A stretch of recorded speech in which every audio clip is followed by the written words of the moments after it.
Yes! It's time! It's really happening!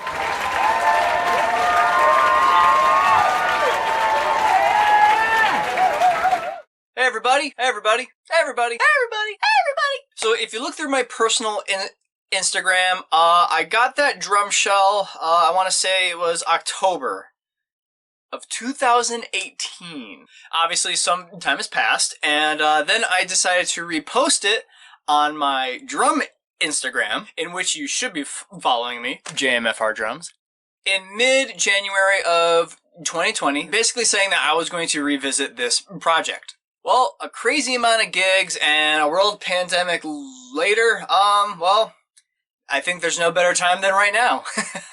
So like most drummers, I went through kind of a snare drum binging phase where I wanted any and all snare drums all at once. And I still do, to be completely honest. But outside of my first, piece of crap steel snare drum that I got with my first drum set, I never got another metal snare drum. The only snares that I've had are subsequently all different makes of wood. And not that there's anything wrong with that, but I feel like every drummer should have at least one metal snare in their arsenal. And in my opinion, that metal snare is aluminum. Now what I really want is the Ludwig LM402 Superphonic 14 by 6.5 snare drum. For those that don't know, that's made famous by John Bonham. I wanted that John Bonham snare. I wanted that John Bonham sound, so bad, just John Bonham, John Bonham, John Bonham. Well, a Ludwig LM402 Superphonic snare, it prices at about, just shy of $600. About $580 to be precise. Now I know Tama has a couple of good aluminum snares as well, but they're not necessarily in the sizes that I'm currently looking for. You have the Starphonic aluminum in 14 by 6, and that'll go for about $500. Then you have the more budget-friendly SLP dry aluminum snare, which comes in 14 by 5 by 5, and that's priced at $370. Now, don't get me wrong, I want all of them. But when I was pricing and researching everything, way back when in 2018, I was watching a lot of David R videos, and I was already a frequent visitor to the Drum Factory Direct's website. And then that's when it hit me. Let's build a snare drum. Well, that brought me to this. This is a 1mm 14 by 6.5 aluminum shell. It has a center bead. It came pre-lacquered and pre-drilled and ready for 10 TU 150 tube lugs. Well, after I got the snare shell, it was, just a matter of getting the rest of the parts. Well, for a bunch of reasons, nothing happened for a couple years. Fast forward to January, February of 2020, I decided that then was a good time to start getting parts. Let's finally build this snare drum. And fast forward again to now, we're finally gonna do it. One reason why it took me so long and I pushed this off a little was because I'll admit I don't have full proper knowledge, space, and equipment to drill into drum shells, especially metal shells. Luckily, I learned of a local drum maker, and he's gonna hopefully help us out. For this snare build, I decided on the classic eyelet air vent, and I have the chrome model of the Indie Universal Snare Strainer, say that 5 times fast, and butt plate. Okay, let's get it done.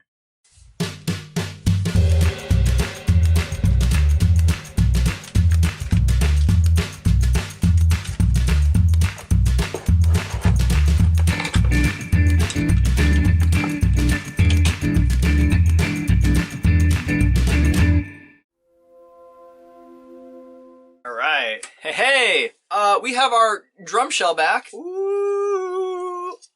Update, the first shell had a little bit of an accident, so I had to get a new one. No big deal, but there are some slight differences. The new shell is 2 millimeters thick as opposed to 1, and it did not come pre-drilled, so we had to drill holes in it. Not a big deal, but just an FYI so that you're aware that the shell is different from when we first got started. We now have our holes drilled for the lugs, the strainer, and the butt plate. Our drum maker Tom, he also went ahead and installed the air vent for us. You know, I don't remember if I ever mentioned his name the first time around. Well, that's his name. His name's Tom. Hi, Tom. Okay, here we go. We have all of our parts. We are finally ready. We got our tube lugs, tension rods, our Hendrix washers, and our Indy strainer and butt plate. And before we go any further, let's make it official and let's sign the inside of the shell.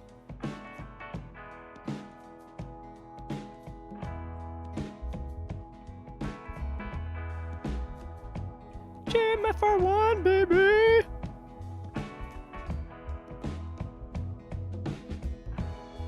Alright, so we got the first time building jitters, putting this whole thing together, and on top of that, it was an incredibly humid day in my workspace, so my hands were clammy, sweaty, and I was just fumbling around with everything.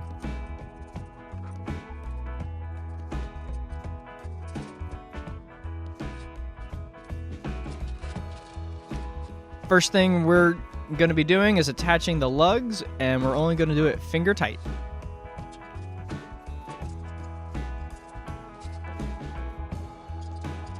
Note for any first timers with, anything involving small parts, be it making drums, model airplanes, home repair, you're working on your car, it's always good to have plenty of these little small containers on hand. It helps keep all the small pieces together and separated.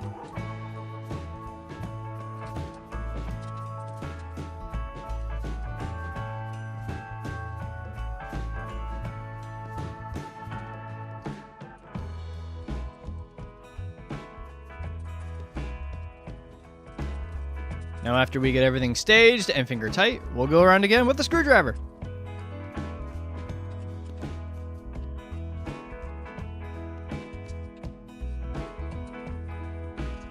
Oh yeah, you hear that? And one last final round with the power drill. So the reason why I'm actually being extra careful with tightening these screws is that this is a metal shell. Wood is way more forgiving than metal, and yes, it would suck if I chewed out the inside of my shell, but with metal, it's way more obvious. It could end up with dents, bends, kinks from over tightening. So the reason why I'm doing all these multiple steps is so that, it's way better to be safe than sorry.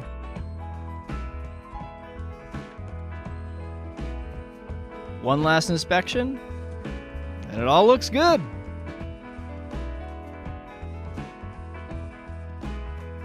Alright, we got an angle change, and it's time to install our strainer and butt plate.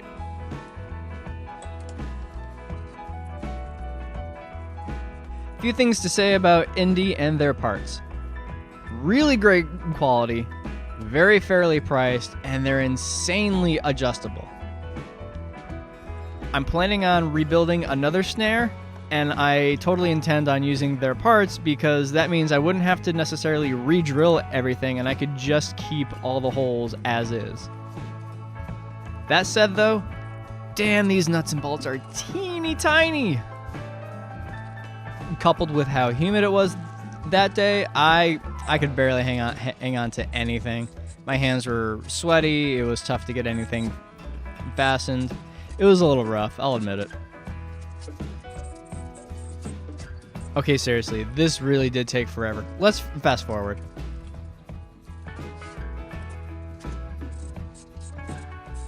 Alright, everything's aligned, everything's looking good. I put it in upside down. Alright, I didn't even bother filming fixing that, but here's the end result.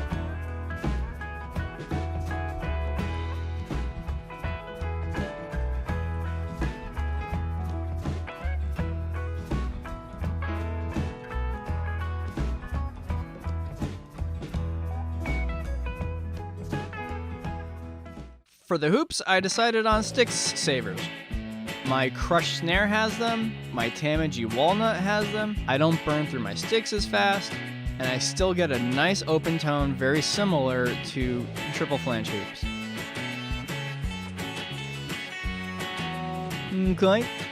Okay, we're gonna start with the bottom head, and I have an Evans Hazy 300 snare side. When installing fresh tension rods, it's best to always lube them. Here you can see I'm using white lithium grease, but really anything that is similar is fine.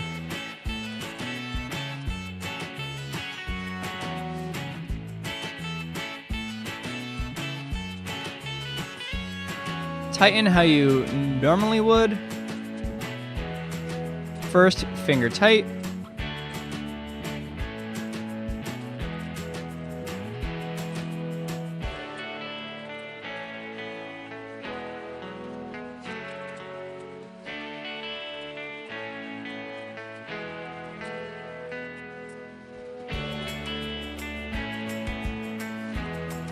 And then you use your drum key and tune to how you prefer.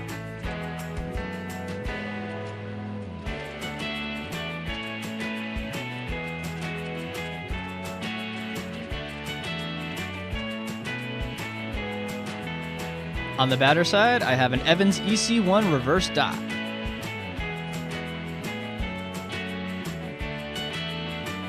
Now I already have my favorite Evans snare heads, but I've read and heard a lot of really good things about this one, so I figured, you know what? Why not? Let's do it. I think it'll be a very good pairing on a metal snare.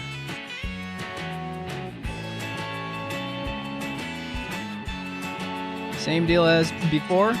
Lube up the tension rods, get them finger tight, and then tune.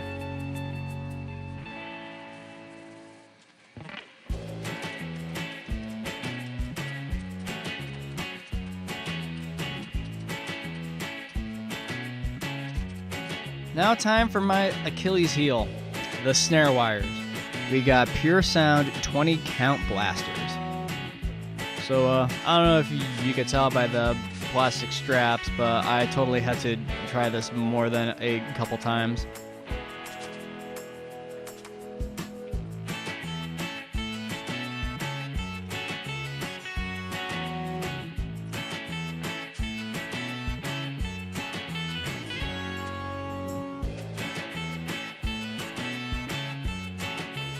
You know what? I'm doing the best I can.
So I'm still on a decent high from this whole project. It's been a crazy long time coming, and the fact that I was able to get it done, there's a great sense of accomplishment, and also I made something. That's cool, After the initial sound test that y'all just saw, I was in this, I was in that rehearsal space for probably another 2.5 hours, and I just rocked it that entire time. And yeah, as I said before, every drummer should have a metal snare, and I think it should be an aluminum snare. And building one, it was a lot of fun. It was a great learning experience for sure. I totally intend on building more drums, or at least revamping and rebuilding a lot of my older, cheaper gear, give them a second life. For anyone looking to get into this, go for it. As I said, it was a lot of fun, it was a learning experience, and at the end of the day, even if you decide you don't want to do anymore, you can say that, hey, I built that. Now, before I leave y'all, a huge thanks and big ups to these companies for helping me, with my parts and gear purchases and helping with this project come together. And above all, and especially now, support your local businesses. Y'all have been great. I've been John. I'm your stuttering drummer. Please be sure to like, comment, subscribe, and yeah, I will see y'all again soon.